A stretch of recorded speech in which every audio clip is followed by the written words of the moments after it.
تو یہ 10 بھائی بہت سمجھاتے ہیں حضرت یوسف علیہ السلام کو، دیکھو ہمارے ایک باپ ہیں، بڑے بوڑھے ہیں، بزرگ ہیں، ہم لے کر ان کو نہیں جائیں گے تو وہ ہم کو بہت ملامت کریں گے، برا بلا کہیں گے، اور وہ کمزور ہیں، ہم کو ان کو لے کر جانا ہے، کسی طرح ہم کو بھیج دو۔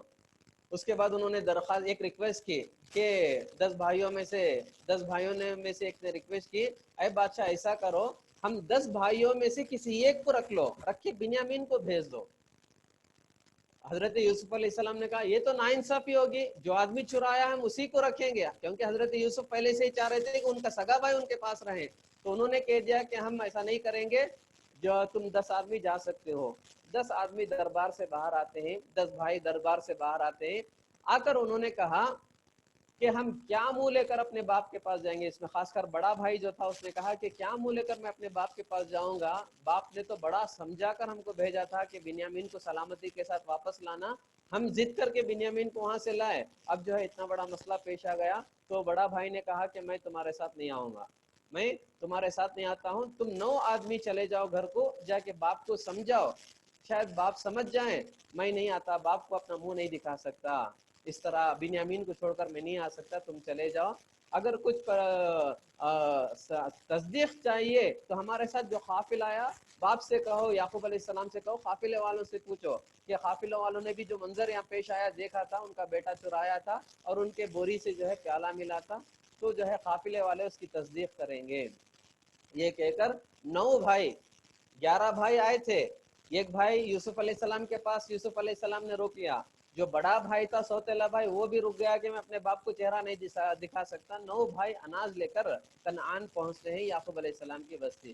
یعقوب علیہ السلام کے پاس جا کر جب کہتے ہیں تو یعقوب علیہ السلام نے کچھ نہیں کہا، صرف کہا فصبر جمیل، میرا معاملہ صبر جمیل ہے، میں صبر کرتا ہوں، اللہ کی ذات سے میں بھروسہ کرتا ہوں کہ اللہ میرے دونوں بیٹوں کو سلامتی سے واپس لوٹائے گا، دونوں بیٹوں کو سلامتی سے واپس لوٹائے گا۔ یہ کہہ کر حضرت یعقوب علیہ السلام زار و خطار رونے لگے، دونوں بیٹوں کی جدائی، بچپن میں جو ہے بیٹے کی جدائی، پھر اب ایک بیٹے کی جدائی، روتے روتے روایتوں میں آتا ہے کہ اتنا رونے لگے کہ ان کی آنکھوں کی روشنی چلی گئی، آنکھوں میں دیکھنے کی صلاحیت ختم ہو گئی، اب جو ہے پریشان تھے، اتنا روتے تھے کہ گھر والے جو ہیں ان کو تسلی دینے کے بجائے کہنے لگے کہ ہمیشہ جب دیکھو یوسف یوسف یوسف کو لے کر تم روتے ہو، ایسا لگتا ہو کہ یوسف کی یاد میں تمہیں جو ہے موت ہی آ جائے گی۔ اس طرح گھر والوں نے ان کو تسلی دینے کے بجائے ان کو اس طرح سے ملامت کرنا شروع کر دیا۔ تو اس وقت حضرت یعقوب علیہ السلام نے کہا انما اشکو بثی وحزنی اللہ، میں اپنا رنج، اپنا غم، اپنی شکایت اللہ تعالیٰ کے پاس کرتا ہوں، تم سے کوئی شکایت نہیں کرتا۔ پھر اس کے بعد حضرت یعقوب علیہ السلام نے اپنے 9 بیٹوں کو بھی کہا کہ اللہ کی ذات پر میں امید رکھتا ہوں، تم جاؤ دونوں بھائیوں کو تلاش کرو، اللہ کوئی نہ کوئی راستہ نکالے گا، مجھے امید ہے اللہ کی ذات پر کہ اللہ میرے دونوں بیٹوں کو واپس لائے گا۔ اللہ کی ذات پر یہ ایمان، یہ یقین، یہ توکل، یہ بھروسہ ہم میں سے ہر آدمی کو آنا چاہیے کہ اللہ تعالیٰ کبھی ہمارا برا نہیں چاہتا، اگر ہم کو لگتا ہے کہ ہمارے ساتھ کوئی برا ہوتا ہے، یہ ہماری سوچ ہے، اللہ تبارک و تعالیٰ قرآن میں کہتا ہے بہت ساری چیزیں ایسی ہوتی ہیں جس سے انسان ناپسند کرتا ہے، لیکن اللہ کے علم میں وہ بہتر ہوتا ہے، تبھی اللہ ہم سے وہ چیز چھینتا ہے۔ اور اللہ نے کہا بہت ساری چیزیں انسان جسے پسند کرتا ہے، اللہ تعالیٰ کے علم میں وہ جو ہے ناپسندیدہ چیزیں ہوتی ہیں، اللہ تعالیٰ اس لیے نہیں دیتا۔ تو اللہ تبارک و تعالیٰ نے، حضرت یعقوب نے کہا کہ اللہ کی ذات پر مجھے پورا بھروسہ ہے کہ اللہ تعالیٰ میرے بچوں کو مجھے لوٹائے گا۔ پھر جو اناج لائے تھے سارا اناج ختم ہو گیا، اب ان کے پاس اناج بھی نہیں، اناج خریدنے کے لیے پیسے بھی نہیں، اور اسی طرح گھر کا ماحول بھی خراب تھا، 2 بیٹے جو ہے کھو گئے تھے، تیسرا بیٹا مصر میں رک گیا تھا، تو اس طرح سے گھر میں غم کا ماحول برپا تھا۔ لیکن حضرت یعقوب علیہ السلام نے کہا کہ پھر جاؤ عزیز مصر کے بادشاہ کے پاس جا کر جو ہے کہو کہ ہمارے پاس اتنا ہی مال ہے، اس میں سے جو اناج مل سکتا ہے دو، ہمارے گھر میں فاقہ ہے، تکلیف ہے۔ تو باقی جو 9 بیٹے تھے پھر سے جو ہے تھوڑا جو پیسے ان کے پاس تھے، تھوڑی جو چیزیں تھی وہ لے کر بادشاہ کے دربار میں جاتے ہیں۔ جاتے وقت یعقوب علیہ السلام نے کہا کہ جب تم دربار میں داخل ہو تو ایک ساتھ جا کر ایک دروازے میں داخل نہ ہو، بلکہ الگ الگ جاؤ، الگ الگ دروازے میں داخل ہو۔ اللہ قرآن میں کہتا ہے کہ یعقوب علیہ السلام کے دل میں یہ ایک خیال تھا جس کا انہوں نے اظہار کیا کہ کہیں نظر نہ لگ جائیں، نظر لگنے کی وجہ سے میرے ایک ایک بیٹے مجھ سے جدا ہو رہے ہیں، اس لیے تم ایک دروازے سے داخل نہ ہو بلکہ الگ الگ دروازے سے داخل ہو۔ باپ نے جیسا کہا تھا ویسے الگ الگ دروازے سے داخل ہوتے ہیں، جا کر یوسف علیہ السلام کے سامنے کہتے ہیں، یوسف علیہ السلام کے سامنے 9 بھائی کہتے ہیں کہ بادشاہ سلامت، اے وزیر، اے فینانس منسٹر، اے عزیز مصر، ہمارے گھر کی حالت بہت خراب ہے، کیا بچوں کی جدائی سے ہمارے باپ بڑے پریشان ہیں، دوسری چیز ہمارے پاس پیسے بھی نہیں ہیں اناج خریدنے کے لیے، ہمارے پاس تھوڑے پیسے ہیں، اس کو آپ لے لو، ان پیسوں کو آپ لے لو، ان پیسوں کو لے کر ہم کو زیادہ اناج دو، وتصدق علینا۔ حالت کیسے ہو گئی دیکھیے، نبی کا خاندان، ابراہیم علیہ السلام کے پوترے کا خاندان، ابراہیم علیہ السلام کے پوتے یعقوب علیہ السلام کا خاندان، ان کے گھر میں غم بھی ہے بچوں کی جدائی کا، پیسوں کی بھی کمی ہے، فاقہ بھی چل رہا ہے۔ آ کر آخر کار انہوں نے یوسف علیہ السلام سے کہا، 9 بھائیوں نے، وتصدق علینا، ہم کو صدقہ کرو، خیرات کرو، ہم کو اناج دو، بڑی تکلیف ہے، بڑی فاقہ کشی ہے۔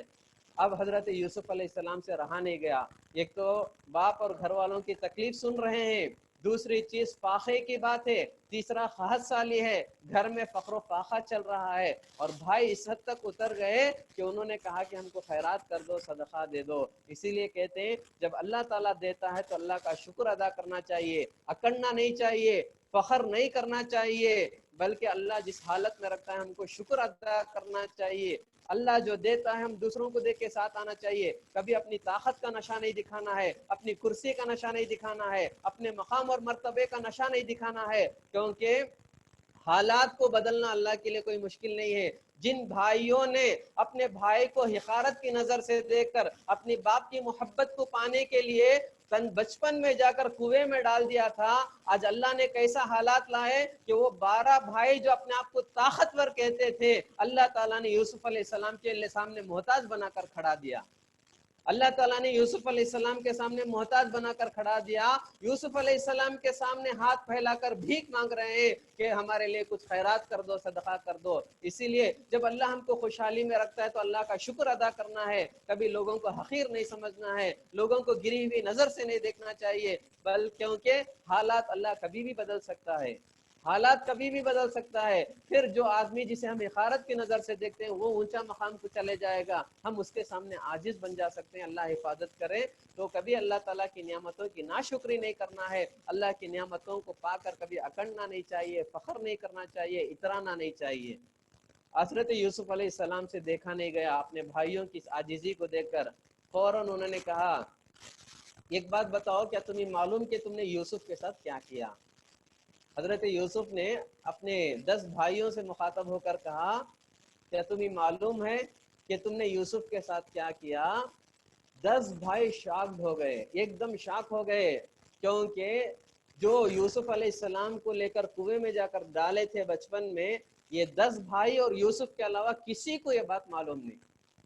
فوراً انہوں نے کہا، انت یوسف، انہوں نے کہا کیا آپ ہی یوسف ہیں جن کو ہم نے کنویں میں ڈالا؟ حضرت یوسف نے مسکرا کر کہا، ہاں انا یوسف وہذا اخی قد من اللہ علینا، ہاں میں یوسف ہوں، یہ میرا بھائی بنیامین ہے، اللہ تعالیٰ نے ہم پر احسان کیا۔ انہ من یتقی ویصبر فإن اللہ لا یضیع اجر المحسنین، جو بھی آدمی اللہ سے ڈرتا رہے گا، نافرمانیوں سے بچتا رہے گا، اللہ کو خوش کرتا رہے گا، مصیبت آنے پر صبر کرتا رہے گا، اللہ تعالیٰ ایسے احسان کرنے، اللہ تعالیٰ ایسے محسن بندوں کو کبھی ضائع نہیں کرتا۔ تو معلوم ہوا کہ انسان کی زندگی میں جب بھی حالات بدل جاتے ہیں، برے حالات آ جاتے ہیں، تو انسان کو ایک چیز کیا ہے، اللہ کی عبادت میں جڑ جانا۔ ایسے تو ہمیشہ اللہ کی عبادت میں رہنا ہے، جب مصیبت آتی ہے تو ہماری عبادت میں، ہمارے تقوی میں اور اضافہ ہو جانا چاہیے، دوسرا صبر کرنا چاہیے۔ یہ دونوں چیز ہم اگر تھامیں گے اپنی مشکل کے وقت میں، اللہ تبارک و تعالی بہت جلدی ہمارے حالات کو بہتر بنا دے گا، جس حضرت یوسف کو اللہ نے اونچے مقام پر پہنچا دیا۔ اس کے بعد وہ تمام بھائی حضرت یوسف کے پاس آ کے گڑ گڑانے لگے، معافی مانگنے لگے، بھائی ہم کو معاف کر دے، نادانی تھی، ہم نے نادانی سے ایسا کام کر دیا۔ تو یوسف علیہ السلام کتنے بڑے ظرف رکھنے والے تھے، دیکھیے حضرت یوسف نے کہا چھوڑو پرانی باتوں کو، لا تثریب علیکم اليوم، پرانی باتیں یاد کرنے سے دلوں کو تکلیف ہوگی، پرانی باتوں کو یاد نہ کرو۔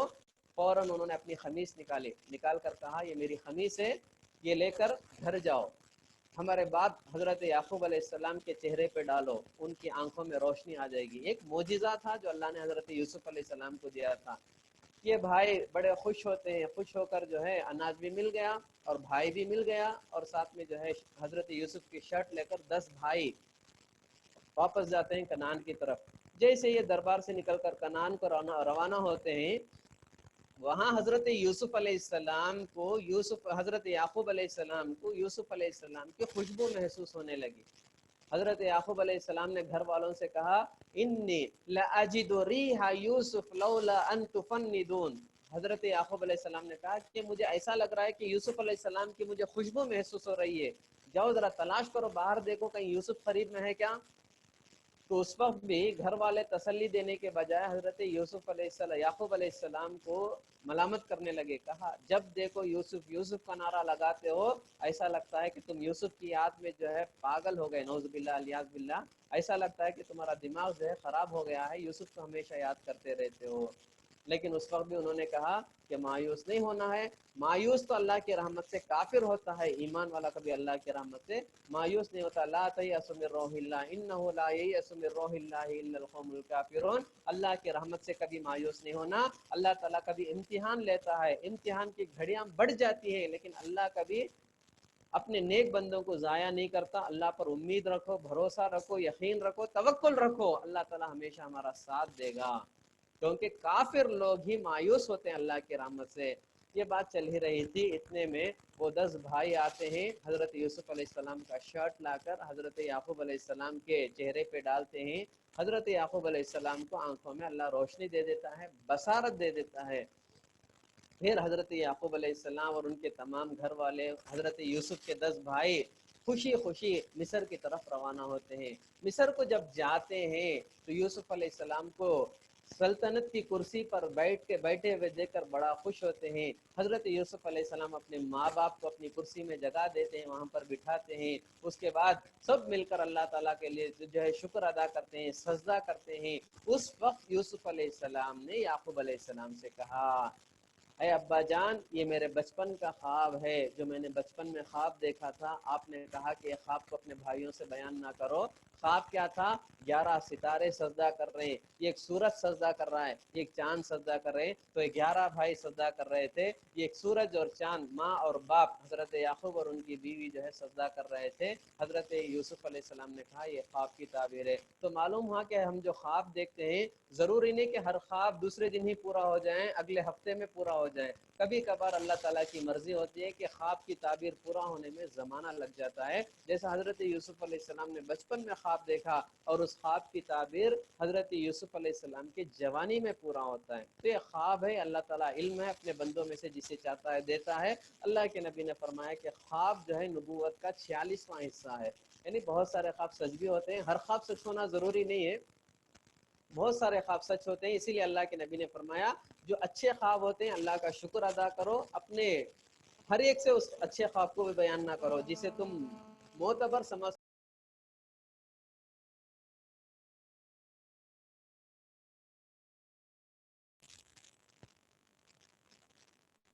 اسی طرح جو برے خواب ہوتے ہیں ہر ایک کے پاس وہ خواب جو ہے بیان نہ کرو، بلکہ جیسے تم برا خواب دیکھو اللہ تعالیٰ کے پاس دعا کرو کہ برا خواب دیکھا ہوں، اے اللہ اس برے خواب سے مجھے اور میرے گھر والوں کو بچا لے۔ اللہ تعالیٰ سے ہم کو دعا کرنا چاہیے۔ تو اس طرح سے یوسف علیہ السلام کا واقعہ ختم ہوتا ہے، لیکن آخر میں حضرت یوسف علیہ السلام نے اللہ تعالیٰ سے ایک دعا کی، یہ دعا ہر نماز میں رہے، زندگی کے ہر موڑ میں رہے، مجھے بھی کرنا چاہیے، آپ کو بھی کرنا چاہیے، دنیا کے ہر مسلمان کو بھی کرنا چاہیے، کیونکہ یوسف علیہ السلام کی جو دعا تھی بڑی زبردست دعا۔ حضرت یوسف علیہ السلام نے کہا ربی توفنی مسلما والحقنی بالصالحین، اے اللہ مجھے موت دے تو اسلام کی حالت میں موت دے۔ اللہ اکبر، اللہ اکبر۔ سوچ کر دیکھیے، حضرت یوسف دعا کرتے ہیں ربی توفنی مسلمہ، اے اللہ مجھے اسلام کی حالت میں موت دے، وَأَلْحِقْنِي بِالصَّالِحِينَ، اور مجھے نیک لوگوں میں، صالحین میں شامل کر دے۔ انسان زندگی کیسے کیسے گزارتا ہے، کیسے بھی زندگی گزارے، لیکن موت کلمے کی حالت میں آنا چاہیے، اسلام کی حالت میں آنا چاہیے، ایمان کی حالت میں موت آنا چاہیے۔ حضرت یوسف کو اللہ نے دنیاوی لحاظ سے بادشاہ بنایا، دین کے لحاظ سے حضرت یوسف کو اللہ نے نبی بنایا، اس سے بڑی دولت کیا ہو سکتی ہے؟ لیکن حضرت یوسف نے کہا اے اللہ اگر مجھے اسلام کی حالت میں موت نہیں آئی تو دنیاوی لحاظ سے میری بادشاہت بھی بیکار، دینی لحاظ سے میری نبوت بھی بیکار، مجھے اسلام کی حالت میں موت دے۔ تو ہر آدمی دعا کرتے رہنا چاہیے اللہ تعالیٰ سے کہ اے اللہ جب تک زندہ رکھ، دین اسلام پر قائم رکھ، جب موت دے تو ایمان کی حالت میں کلمے کی موت عطا فرما۔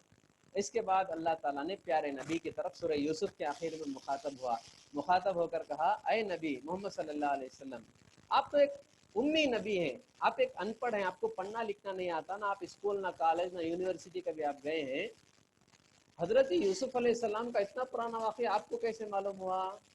پھر اللہ تعالیٰ خود جواب دیتا ہے کہ اللہ کے نبی کا حضرت یوسف علیہ السلام کی پیدائش سے لے کر ان کی آخری زندگی تک پورا واقعہ مسلسل ترتیب کے ساتھ بیان کرنا، یہ خود اس بات کی علامت ہے کہ پیارے نبی سچے نبی ہیں، اور یہ واقعہ اللہ تبارک و تعالیٰ وحی کے ذریعے سے پیارے نبی کو بتایا ہے۔ تو اللہ تبارک و تعالیٰ نے سورہ یوسف کے آخر میں پیارے نبی کے نبوت کی تصدیق کرتا ہے، پیارے نبی کے سچے نبی ہونے کا اعلان اللہ تعالیٰ جو ہے سورہ یوسف کے آخر میں حضرت یوسف علیہ السلام کا واقعہ بیان کر کے کہا۔ اب کچھ باتیں ہم یہ جانیں گے کہ حضرت یوسف علیہ السلام اور پیارے نبی کی زندگی میں، اور عام طور پر تمام نبیوں کی زندگی میں آپس میں مطابقت تھی، ملتا جلتا تھا۔ تو اس طرح سے حضرت یوسف اور حضرت محمد صلی اللہ علیہ وسلم کی زندگی میں اس طرح کا مطابقت کیا ہے؟ اللہ تعالیٰ نے اس صورت کو نازل کر کے یوسف علیہ السلام کا واقعہ بیان کر کے پیارے نبی کو کیا بتانا چاہتا ہے؟ یہ بتانا چاہتا ہے کہ اے نبی آپ کی زندگی بھی حضرت یوسف علیہ السلام کی زندگی کی طرح ہی ہے۔ کیسے؟ پہلے آپ دیکھ سکتے ہیں یوسف علیہ السلام کی زندگی میں مشکلات آئے۔ مشکلات کیا ہے؟ باپ سے جدا رہنا پڑا، بچپنے میں کالے کنویں میں پھینک دیا گیا، مصر کے بعد بازار میں بیچ دیا گیا، آزمائشیں آئیں حضرت یوسف کی زندگی میں، جو ہے مصر کے عزیز مصر کی بیوی ان کو ورغلاتی ہے، دورے ڈالتی ہے، بری نیت سے ان کے قریب آتی ہے، بہت بڑی آزمائش۔ اس کے بعد قید خانے کو جاتے ہیں، کیا کچھ نہیں ہوا۔ حضرت یوسف کی زندگی میں کتنی مشکلات آئیں، اسی طرح آپ کی زندگی میں بھی یہ جو مشکلات ہیں، لیکن بہت جلدی کیا ہوا؟ اللہ تعالیٰ نے وہ مشکلات کو حضرت یوسف سے دور کرنے کے بعد حضرت یوسف کو مصر کا بادشاہ بنا دیا، مصر کے بادشاہ کا فینانس منسٹر بنا دیا۔ اسی طرح آپ کے لیے بھی جو ہے یہ جو تکلیفات ہیں، آپ کے صحابہ کو جو تکلیف مکے میں دی جاتی ہے زیادہ دن رہنے والا نہیں ہے، بہت جلدی یہ مشکلات بھی ختم ہو جائیں گے، اور اس کے بعد آپ کو بھی جیسا حضرت یوسف کو راحت ملی، آپ کو بھی راحت و سکون ملے گا۔ اللہ کے نبی کو اللہ تعالیٰ نے حضرت یوسف کا واقعہ بیان کر کے تسلی دیا، اور دیکھتے ہیں ہم کو معلوم ہے کہ پیارے نبی کو مکے کی 13 سالہ زندگی میں بڑی مشکلات آئے، لیکن اس کے بعد ہوا کیا؟ بہت جلدی حضرت محمد صلی اللہ علیہ وسلم کو مدینے آتے ہیں، مدینے میں آنے کے بعد پیارے نبی کو راحت ملی، اس کے بعد مسلمانوں کا غلبہ ہوا، اسلام کا غلبہ ہوا، مسلمان ترقی کرتے گئے، اس کے بعد مکہ کو خود فتح کر لیا مسلمانوں نے اور پیارے نبی نے۔ تو اللہ تعالیٰ نے پیارے نبی کو تسلی دلانے کے لیے بات کہی۔ اور ایک بات اللہ تعالیٰ نے اس کے ضمن میں کہا کہ حسد، دوسروں کے اچھے، دوسروں کی ترقی کو دیکھ کر جلنا، یہ بہت بری چیز ہے، کیونکہ جب انسان دوسروں کو دیکھ کر جلنے لگتا ہے، حسد کرنے لگتا ہے، تو یہ حسد انسان کو قتل کرنے تک لے جاتا ہے، قتل کرنے پر آمادہ کرتا ہے۔ جیسا حضرت یوسف کے بھائیوں نے باپ کی محبت کو پانے کے لیے حضرت یوسف کو قتل کرنے پر تیار ہو گئے، تل گئے، جیسا حابیل و خابیل کا واقعہ، آدم علیہ السلام کا بیٹا حابیل نے اپنے بھائی حابیل سے حسد کر کے حابیل کو قتل کر دیا۔ تو دنیا میں اللہ کی جس کو جو مقام دیتا ہے اس مقام پر آدمی کو خوش رہنا چاہیے، دوسروں کی ترقی کو دیکھ کر نہیں جلنا چاہیے۔ اگر دوسروں کی ترقی کو دیکھ کر جلے گا تو ہوگا کیا؟ شیطان ورغلائے گا، آخر کار دنیا میں ہم دیکھتے ہیں وہ آدمی اسے جان سے مار دیا، وہ آدمی اسے قتل دیا، وہ آدمی اسے زہر دے دیا، وہ آدمی اسے جادو کر دیا. یہ تمام چیزیں کیا ہیں؟ حسد کا نتیجہ ہے. حسد کرنے پر جب آتا ہے انسان تو سامنے والے کو قتل کرنے تک جو ہے جنون چڑھ جاتا ہے. تو کبھی حسد نہیں کرنا چاہیے. اللہ تعالیٰ نے حضرت یوسف کے واقعے سے یہ پیغام بھی دیا. اور ایک بات یہ بھی فرمایا کہ حضرت یوسف اور محمد صلی اللہ علیہ وسلم کی زندگی میں مطابقت ہے کہ جس طرح حضرت یوسف کی زندگی میں خوشیاں آئی، تکلیف آئے، حضرت یوسف کو قید خانے میں جا کر 7 سال گزارنا پڑا، آپ کی زندگی میں بھی یہ واقعہ ہوا. مکے والوں نے آپ کو، آپ کے خاندان والوں کو، آپ کے رشتہ داروں کو، آپ کے صحابہ کو، آپ کے ساتھیوں کو شیب ابی طالب میں محصور کر دیا. جیسا ہم نے سنا پیارے نبی کو مکے والوں نے 3 سال کے لیے بائیکاٹ کر دیا، کوئی لینا نہیں، کوئی دینا نہیں.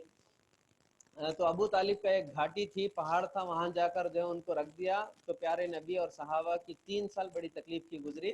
تو حضرت یوسف 7 سال قید خانے میں تھے. آپ کو بھی جو ہے گویا کہ شیب ابی طالب کا جو حصار تھا وہ 3 سال کے لیے آپ کے لیے قید خانہ ہی تھا. تو اس طرح سے حضرت یوسف اور آپ کی جو ہے زندگی میں مطابقت اللہ نے بتایا.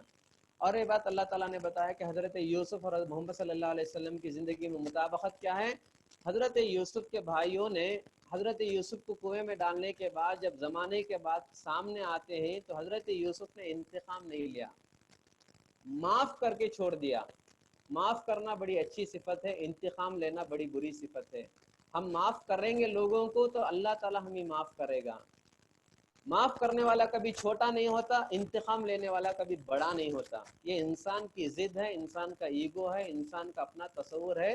ورنہ اللہ تعالیٰ کہتا ہے کہ دیکھو اللہ کے نبی یوسف کو، دیکھو اللہ کے نبی محمد صلی اللہ علیہ وسلم کو، دونوں کے مزاج میں کیسی مطابقت تھی کہ انہوں نے اپنے بھائی جنہوں نے ظلم کیا تھا انہیں معاف کر کے چھوڑ دیا، جیسا محمد صلی اللہ علیہ وسلم بھی معاف کر رہے ہیں. جب مکہ فتح ہوا، پیارے نبی مکے میں فاتحانہ انداز سے سجدہ کرتے ہوئے مکے میں داخل ہوتے ہیں. مکے کے سارے لوگ کھڑے ہیں سر جھکا کر. مکے میں وہ لوگ بھی ہیں جنہوں نے پیارے نبی کو قتل کرنے کی سازش کی تھی. یہ مکے کے کافروں میں وہ لوگ بھی ہیں جنہوں نے پیارے نبی کے پیٹ پر اون کی گندگی ڈالا تھا. ان میں سے وہ لوگ بھی ہیں جنہوں نے پیارے نبی کے گلے پر جو ہے پردہ ڈال کر، چادر ڈال کر پسیزنا شروع کر دیا تھا. پیارے نبی کی سانسیں رک رہی تھی، پیارے نبی پر پتھریں مارے تھے. ان مکے والوں میں وہ بھی تھے جنہوں نے پیارے نبی کے راستے میں کانٹے بچھائے، پتھر بچھائے، کچرا ڈالے تھے. تمام لوگ سر جھکائے کھڑے ہیں. پیارے نبی نے پوچھا کیا خیال ہے محمد تمہارے ساتھ کیا سلوک کرے گا؟ انہوں نے کہا کہ ہم محمد سے کیا امید کریں، اخن کریم وابن اخن کریم. ہم محمد کے ساتھ بڑا بہتر جو ہے فیصلہ سننا چاہتے ہیں، کیونکہ محمد ایک شریف انسان ہے اور شریف انسان کے بیٹے ہیں. یہ وہ مکے والے ہیں جنہوں نے اللہ کے نبی کے جو ہے چہیتے چچا حضرت حمزہ کو جنگ احد میں شہید کرنے کے بعد ان کی لاش کے ساتھ کھلواڑ کرتے ہوئے ان کا سینہ چیر کر ان کا کچا کلیجہ چبایا تھا. ایسے نبی جب مکے والے ان کے سامنے دشمن کھڑے تھے تو جو چاہے کر سکتے تھے، لیکن اللہ کے نبی نے ان کو کیسے معاف کیا؟ یہی جملہ دہرایا جو جملہ کہ محمد حضرت یوسف علیہ السلام نے دہرایا. کہا میں آج وہی جملہ کہتا ہوں جو میرے بھائی یوسف نے کہا، لا تثریب علیکم اليوم انتم طلقاء. آج تم پر کوئی گرفت نہیں ہے، آج میں تم کو آزاد کرتا ہوں، آج میں تم کو جو ہے رہا کرتا ہوں، تم پر کوئی پکڑ نہیں ہے. تو اللہ کے نبی ایسے معافی کے پیکر تھے، ایسا معاف کرنے والے تھے. تو امت کو یہ پیغام دیا جاتا ہے کہ دیکھو نبیوں کی صفت معاف کرنے کی ہے، تو تم لوگ بھی اپنے اندر لوگوں کو معاف کرنے کی صفت رکھو. تم لوگوں کو معاف کرو گے تو اللہ تمہارے گناہوں کو معاف کرے گا. اللہ تعالیٰ جو ہے یہ پیغام دیا. تو اس طرح سے سورہ یوسف ختم ہوتا ہے. اس کے بعد دوسری سورت شروع ہوتی ہے 13ویں پارے میں، سورۃ الرعد. رعد کہتے ہیں بجلی کے کڑک کو. بجلی کا جو کڑک ہوتا ہے، بجلی جو گرجتا ہے، اس کو جو ہے رعد کہتے ہیں عربی میں. اس میں بجلی کے کڑکتے وقت پڑھی جانے والی دعا اللہ تعالیٰ سنا جو ہے ہم کو سکھاتا ہے، یسبح الرعد بحمدہ والملائکۃ من خیفتہ. جب بھی بجلی کڑکتی ہے تو اس وقت ہم کو یہ دعا پڑھنا چاہیے. پیارے نبی نے ہم کو یہ تعلیم دی. یہ دعا اس میں جو ہے منقول ہے. جو اس سورہ کے آغاز میں اللہ تعالیٰ نے توحید کا اعلان کیا، اپنی قدرتوں کا اعلان کیا کہ اللہ کیسی قدرتوں والا ہے، کتنی بڑی عظمتوں والا ہے، کیسی قدرت کا مالک ہے اللہ تبارک و تعالی. اللہ نے بتایا سورہ کا آغاز جیسے ہی شروع ہوتا ہے، اللہ نے کہا یہ تم اپنے سر کے اوپر سر اٹھا کر دیکھو، آسمان ہے، یہ ایک آسمان نہیں ہے، پے در پہ 7 آسمان ہے۔ جب تم معمولی ایک 600 اسکوائر فٹ کا جو ہے جب بلڈنگ بناتے ہو تو اس کے لیے کتنے پلر لگاتے ہو، جب یہ 600 اسکوائر فٹ کی بلڈنگ جو ہے بغیر پلر کے کھڑی نہیں ہو سکتی، اللہ تبارک و تعالیٰ نے اتنا ہزاروں اسکوائر فٹ، لاکھوں کروڑوں اربوں اسکوائر فٹ کا جو آسمان کھڑا کیا ہے، ایک نہیں 7 آسمان اللہ نے پے در پہ کھڑائے ہیں، بغیر پلر کے کھڑائے ہیں۔ یہ اللہ تعالیٰ کی قدرت ہے۔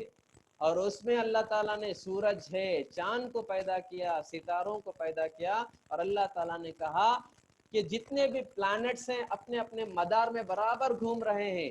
لَلشَّمْسُ يَنبَغِي لَهَا أَن تُدْرِكَ الْقَمَرَ وَلَا اللَّيْلُ سَابِقُ النَّهَارِ، سورہ یاسین میں اللہ کہتا ہے کہ کبھی ارتھ سن سے آگے نہیں جاتا، سن کبھی مون سے آگے نہیں جاتا، ہر چیز برابر اپنے مدار میں گھوم رہے ہیں، برابر چل رہے ہیں۔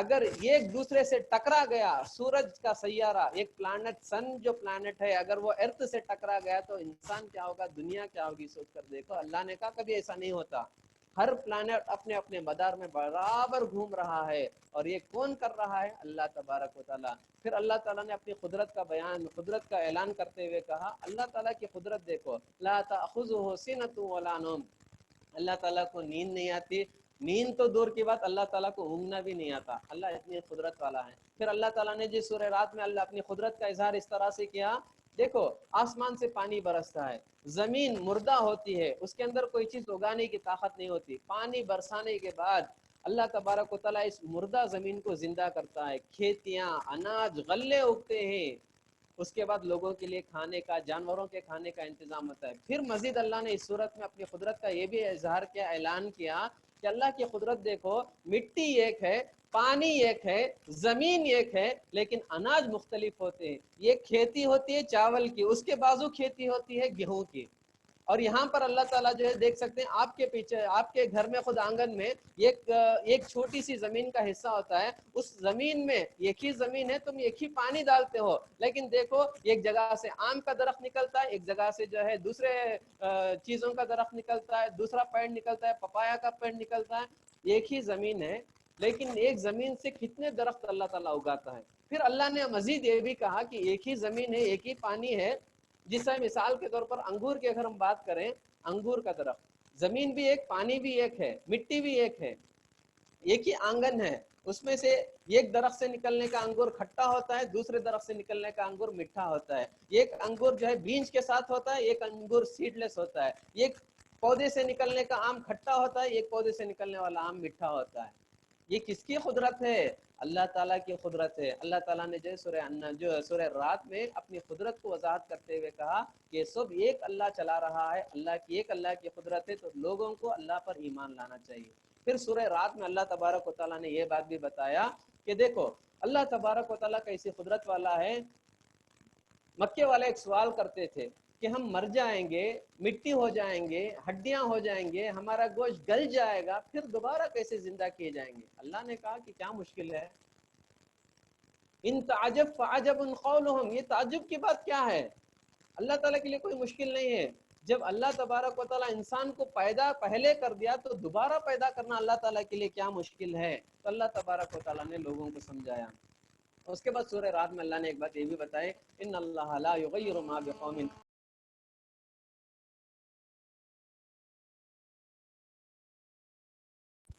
اس کے بعد اللہ تبارک و تعالیٰ نے ایک بات یہ بھی کہا کہ اللہ تبارک و تعالیٰ کوئی بھی انسان کو اس وقت تک اس کے حالات نہیں بدلتا جب تک کہ انسان خود اپنے آپ کو بدلنا نہیں چاہتا۔ آدمی کیا کہتا ہے؟ ہمیشہ اللہ کو دوش دیتا ہے، اللہ میرے ساتھ کیوں ایسا کرتا، اللہ چاہتا تو مجھے ہدایت دے دیتا، اللہ چاہتا تو مجھے نمازی بنا دیتا۔ اللہ تعالیٰ کہتا ہے، جیسا علامہ اقبال نے کہا، خدا نے آج تک اس قوم کی حالت نہیں بدلی، خدا نے آج تک اس قوم کی حالت نہیں بدلی جس کو نہ ہو خیال اپنی حالت کے بدلنے کا۔ جب تک انسان خود اپنے آپ کو بدلنا نہیں چاہتا، اللہ تعالیٰ اسے بدلنے کی توفیق نہیں دیتا۔ تو انسان خود پہلا ایک سٹیپ رکھیں، جیسا حدیث میں آتا ہے انسان ایک قدم آگے بڑھتا ہے تو اللہ تعالیٰ 10 قدم انسان کی طرف آتا ہے، انسان اللہ کی طرف چل کے آتا ہے تو اللہ انسان کی طرف دوڑ کے آتا ہے۔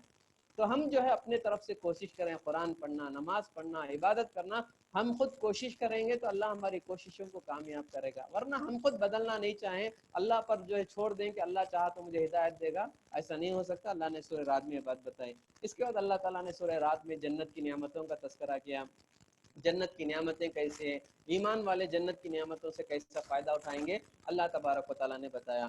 اس کے بعد اللہ تعالیٰ نے قیامت کے تعلق سے ایک بات بتائی کہ قیامت برحق ہے، قیامت قائم ہوگی، اس سے پہلے اللہ کچھ علامتیں بھی دیتا ہے۔ اولم یرو انا ناتی الارض ننقصها من اطرافها، کیا یہ لوگ نہیں دیکھ رہے ہیں کہ اللہ تبارک و تعالیٰ نے زمین کو سکیڑ دیا ہے، زمین کو سکیڑ دیا ہے، زمانے کو سکیڑ دیا ہے۔ اللہ کے نبی نے علامات قیامت، قیامت کی نشانیوں میں سے بتایا کہ قیامت نشانیوں میں سے ایک نشانی، بہت ساری نشانی اللہ کے نبی نے بتایا، ایک نشانی یہ بھی بتائی اللہ کے نبی نے، کہا کہ سال مہینے اللہ تعالیٰ قیامت کے قریب جو ہے وقت کو سکیڑ دے گا، زمانے کو سکیڑ دے گا، سال مہینے کی طرح گزریں گے، مہینے ہفتے کی طرح گزریں گے، ہفتے دن کی طرح گزریں گے، دن گھنٹوں کی طرح گزریں گے، گھنٹے منٹوں کی طرح گزریں گے۔ اللہ کے نبی کی بات کتنی سچی ہے کہ آج ہم اس بات، اللہ کے نبی کی بات صادق نہیں آ رہی ہے۔ رمضان شروع ہوا، ہم بات ہی کر رہے تھے، الحمدللہ 13واں روزے کے آس پاس آ گئے ہم لوگ، 13 روزہ گزر گئے، زمانہ کتنا فاسٹ جا رہا ہے، ابھی ایک مہینہ شروع کیا ہوتا دوسرا مہینہ آ جاتا ہے۔ تو جو ہے زمانے کا سکڑنا یہ قیامت کی نشانیوں میں سے اللہ نے کہا کہ قیامت برحق ہے، اس بات کو اللہ دکھانے کے لیے جو ہے نشانیاں پیش کرتا ہے۔ دوسری نشانی اللہ نے کہا اولم یرو انا ناتی الارض ننقصها من اطرافها، ہم نے زمین کو بھی سکیڑ دیا۔ یہ ایک زمانہ تھا، آپ حج کو جانا چاہتے تو حج کے لیے 4 مہینہ جانے، 4 5 مہینہ حج کو جا کے آنے کے لیے لگتا تھا، لیکن آج زمین کتنی سکڑ گئی، عشاء کی نماز چنئی میں پڑھتے ہیں، فجر کی نماز حرم میں پڑھتے ہیں، ظہر کی نماز ہم یہاں پڑھتے ہیں، عصر کی نماز دبئی میں پڑھتے ہیں۔ اتنا جو ہے اللہ تعالیٰ نے مسافت کو جو ہے کم کر دیا، زمین کو سکیڑ دیا، زمانے کو سکیڑ دیا۔ حقیقت میں اللہ بتانا چاہتا ہے کہ تم لوگ قیامت کے قریب جا رہے ہو، قیامت جیسے جیسے قریب ہوگا اور بھی زمین سکیڑ جائے گی، اور بھی زمانہ سکیڑ جائے گا۔ اللہ تبارک و تعالیٰ نے یہ بات بتائی سورہ رات میں۔ اللہ تعالیٰ نے آخر میں کہا کہ سدھر جاؤ، سنبھل جاؤ، تمہاری زندگی 4 دن کی زندگی ہے، ہمیشہ تم کو رہنا نہیں ہے، آخرت کی زندگی ہمیشہ ہے، اس کے لیے اس دنیا میں عبادت کر کے آخرت کی تیاری کر لو۔ کہیں ایسا نہ ہو کہ 4 دن کی دنیا کے پیچھے پڑھ کر اپنی آخرت کو بھلا دو اور جب ہمیشہ کی آخرت میں جاؤ تو ناکام ہو جاؤ، ایسا نہیں ہونا چاہیے۔ اللہ تعالیٰ نے سورہ رات میں بڑی تفصیل سے جو ہے آخرت کے بارے میں، توحید کے بارے میں، رسالت کے بارے میں بتایا۔ اللہ تعالیٰ سے دعا ہے کہ اللہ تبارک و تعالیٰ ہمیں کہنے اور سننے سے زیادہ عمل کی توفیق عطا فرمائے، جب تک زندہ رکھے اللہ تعالیٰ دین اسلام پر ہمیں قائم رکھے، جب موت دے تو اللہ تعالیٰ ایمان کی حالت میں کلمے کی موت عطا فرمائے، دنیا بھر کے مسلمانوں کی جان و مال، عزت و آبرو کی اللہ تعالیٰ حفاظت فرمائے، مسلمانوں کا پہلا قبلہ بیت المقدس کو اللہ پھر سے مسلمانوں کو واپس لوٹائیں، اللہ تعالیٰ ہمارے روزوں کو، تراویح کو، ہمارے ذکر و اذکار اور دیگر عبادتوں کو زیادہ سے زیادہ اجر دے کر قبول فرمائیں، اور اللہ تبارک و تعالیٰ ہم کو کرونا وائرس کے شر سے، ساری امت کو، ساری دنیا کے لوگوں کو اللہ تعالیٰ اس سے بچا کر محفوظ رکھیں، آمین۔ وآخر دعوانا الحمدللہ رب العالمین۔ السلام علیکم ورحمۃ اللہ وبرکاتہ۔ سبحان اللہ وبحمدہ، سبحانک اللہم وبحمدک، نشہد ان لا الہ الا انت، نستغفرک ونتوب الیک۔ السلام علیکم ورحمۃ اللہ وبرکاتہ۔